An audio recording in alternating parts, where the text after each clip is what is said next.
Hello guys, welcome back to my channel. আমি আজকে আমার ভিডিওতে আপনাদেরকে আমি কি খেয়েছি 1 মাস আগে সেটা আপনাকে আজকে আমি জানাতে চলেছি। তো আমি খেয়েছি চিকেন বিরিয়ানি মাত্র 50 টাকায়।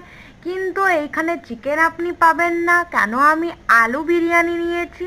কারণ আমার চিকেন খেতে মন যাচ্ছিল না।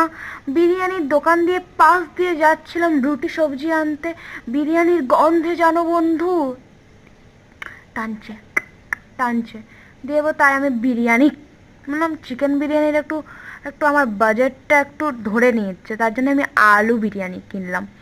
তো এমন লোকটা এত তরঝড়ি দেয় শশার ছালটাও ছাড়ায় নেই। যাই হোক, আই উইল ম্যানেজ। সকালে খেলাম ডাল ভাত আলু চোখা, এখন রাত্রে খাচ্ছি বিরিয়ানি। ভাবছি টাকা জমাবো, কিন্তু টাকা জমছে না, সব নিচের নিচের জিনিসটা তুলে খাওয়ার ওটা একটা সভ্য।